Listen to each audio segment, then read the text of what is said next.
What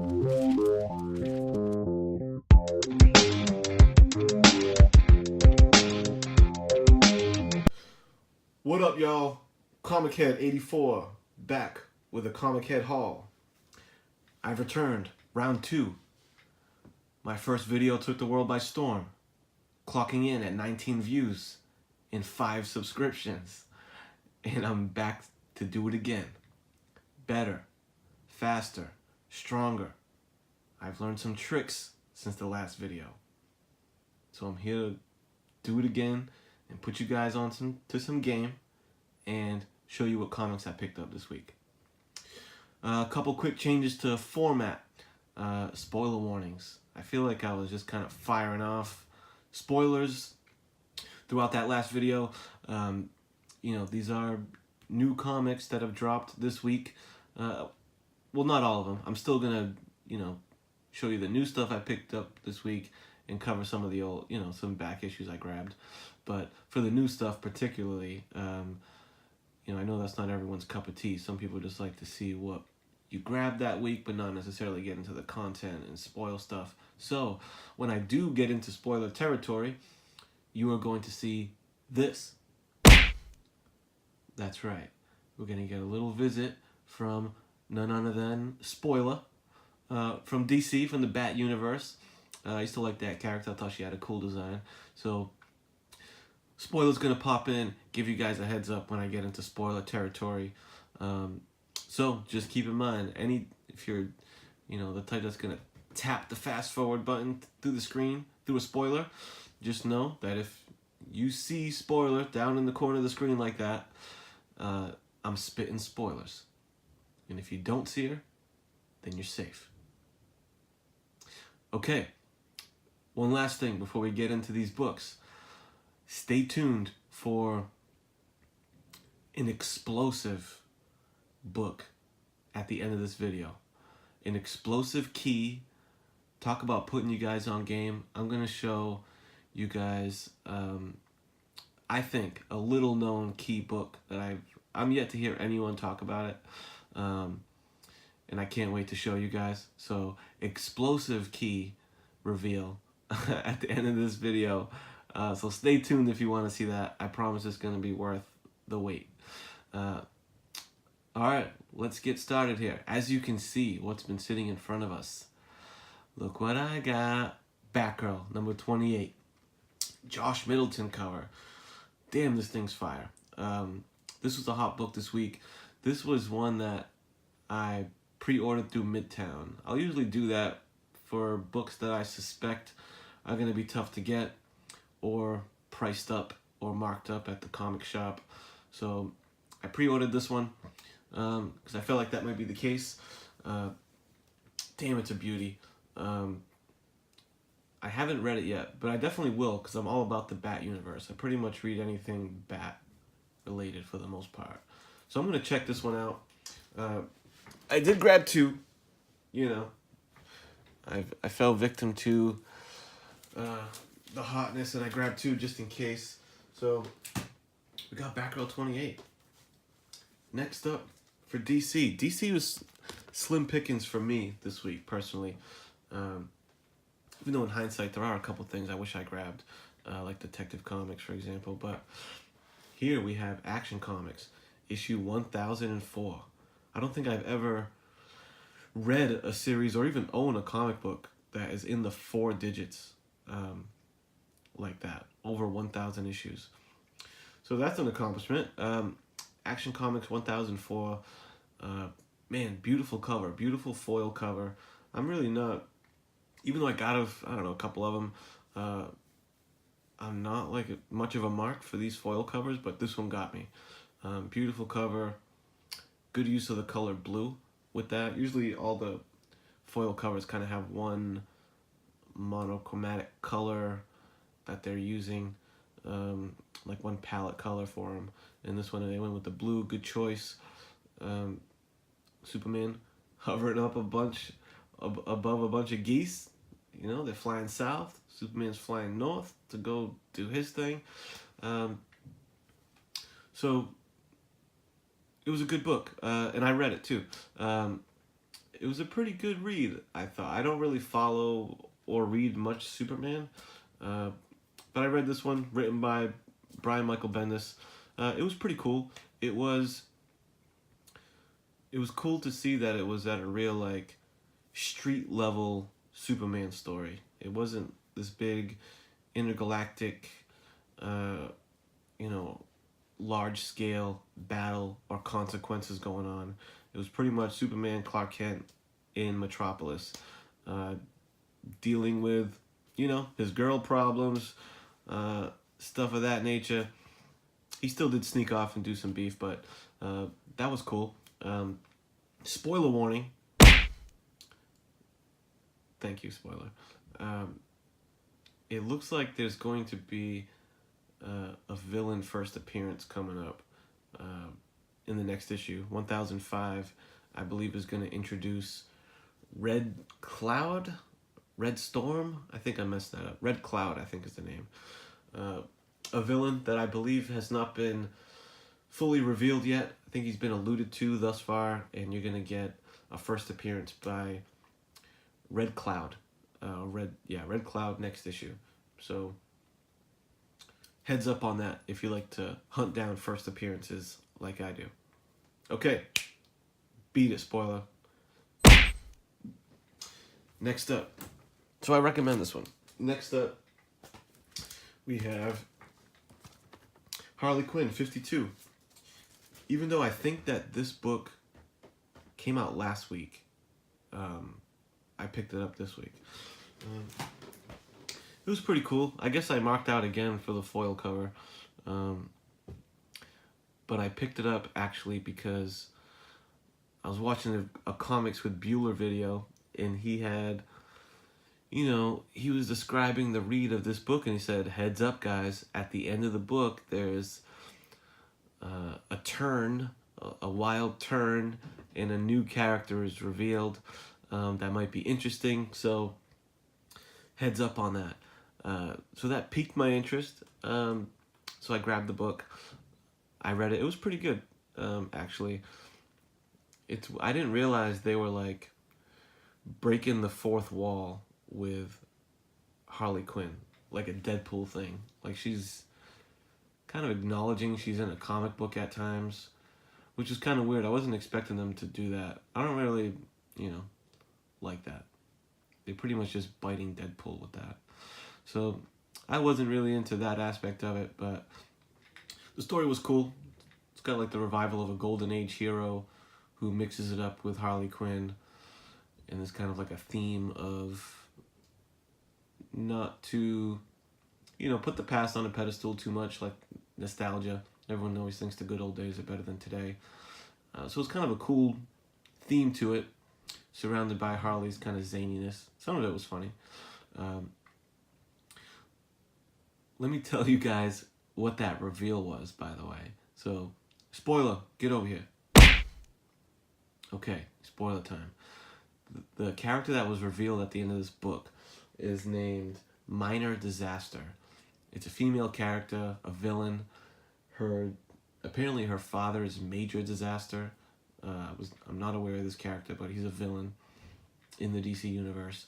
So Minor Disaster pops up, and I guess her angle is like, from the end of that issue anyway, was kind of weak actually. It was pretty much, the vibe was, oh my god, Harley Quinn is blowing up, and I'm going to get a fight with her and tape it and put it on my social media, and like my social media is totally going to blow up, and then my dad's going to notice me.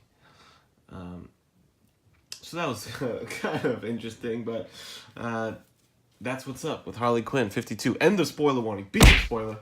I don't need you. Next up, we're getting into Marvel. I told you DC was thin for me this week.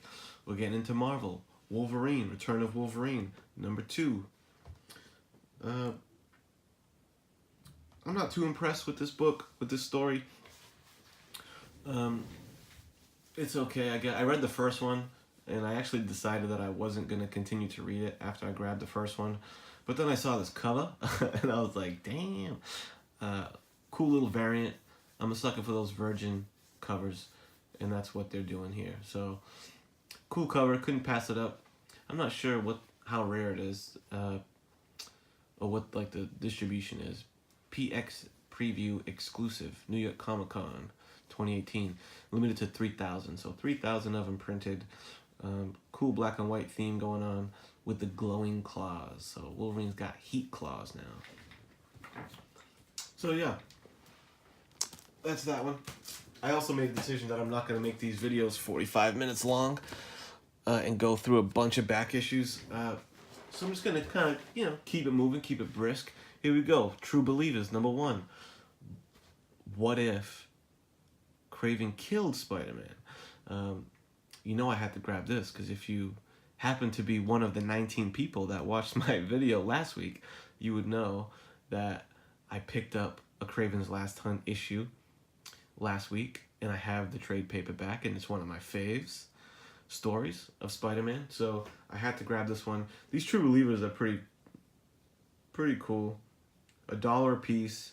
I feel like it's a good way to put new readers onto the old stories, and maybe even get them interested in like going back through back issues and reading more of it. So I was into that. I haven't got a chance to read this one yet, but I'm definitely going to. The next book, I got another True Believer, another What If book. Goddamn, what if the Silver Surfer possessed the Infinity Gauntlet? This thing is like a contender for cover of the week, man. I was really liking this cover. That's a fire Silver Surfer cover wearing the gauntlet. I read this one.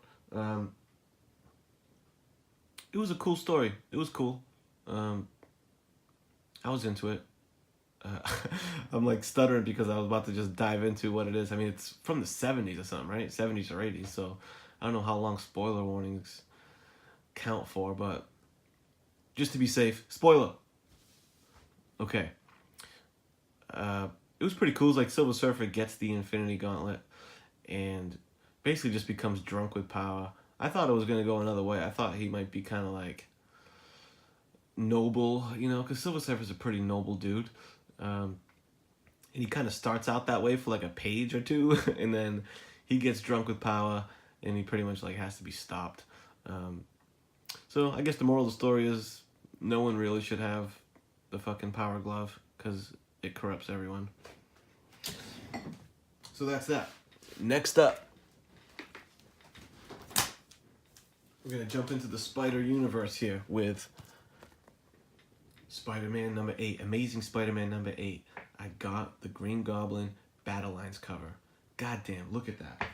Matter of fact, just feast your eyes on that while I plug my charger into this phone because it's got 10% battery. Green Goblin Battle Lines cover, probably one of the most fire Battle Line covers that I've seen. This was the second example of a book that I pre-ordered through Midtown because I suspected that this one might be tough to find. I saw it at my shop, actually, but they pulled the old sneaky move where it was sitting on the rack in a bag and board with like a $7.99, $8.99 sticker on it. So they marked it up because I think this baby was in high demand. Luckily, I pre-ordered it through Midtown, and I think that, in fact, I think Midtown puts 30% off. 35% off, in this case 35% off cover price when you pre-order stuff, so that was a good move. Next up, Spider-Girls number 1. I'll admit, cool variant is why I got this one, 1 in 25 variant. This was a good one. Who does this variant? This was the Amy Reeder variant cover, incentive variant cover. It was cool. The read was, it was okay. I'm not familiar with really any of these characters, but I'm kind of intrigued with the character in the forefront here, Spiderling, Annie Mae Parker. I thought she was like a alternate dimension young Aunt May, which I thought would have been interesting. Like a young Aunt May became a Spider-Girl. Because, you know, in the Spider-Man universe, they do whatever the fuck. With all these dimensions and Spider-Geddon, there's like 5,000 Spider-Men. I figure, why not make a young Aunt May Spider-Girl? But I think it's like the daughter of Mary Jane and Peter Parker. I might be wrong, but that's Spider-Girl's one. Next up, we're still on this Spider-Man train. Because really half the books that Marvel puts out is a Spider-Man tie-in, one way or the other. We got Spider-Gwen, Ghost Spider, #1. This book had a shit ton of variants. You could take your pick. I took my pick of the Artgerm cover, because Artgerm is a beast, especially when it comes to drawing females. So, picked this book up. This was the third book that I pre-ordered through Midtown. So, got it. Luckily I did, because that thing was definitely not in my store. So that thing sold out. So I was glad I copped it. Spider-Gwen, Ghost Spider. I have a feeling that they're gonna pivot and change her name maybe to Ghost Spider. I think that they should. I think Spider-Gwen is kind of a weak name, and I think Ghost Spider would be cool. So we'll see if that happens. Spider-Gwen, #1. Lastly, what did I tell you? Another Spider-Man related book. The Infinity Warps, ArachKnight. Damn, I like this one. I got the cover A. Cover A is cool. There was a variant that I kind of wanted, but I forget which one. But there were a few variants to this one. Oh no, I'm bugging. This is a variant. I don't know. I forget what the A looked like then. So this is a variant cover. ArachKnight.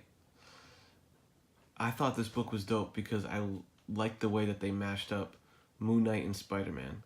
One of my fave characters, in the way that I was glad they incorporated the multiple personality thing. That was pretty dope. They had 3 personalities to Peter Parker in this deal, and one personality is the vigilante ass-kicking type, which is the fellow we're looking at here on the cover, the ArachKnight.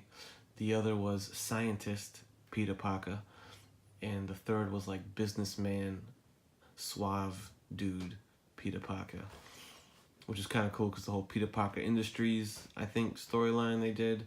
So that was cool. It was cool to see that mashup. Cool villain at the end. Now, my last new book. This is my last new book of the week. ArachKnight transitions well into MoonKnight. MoonKnight #200. Caught that. I have not been reading MoonKnight.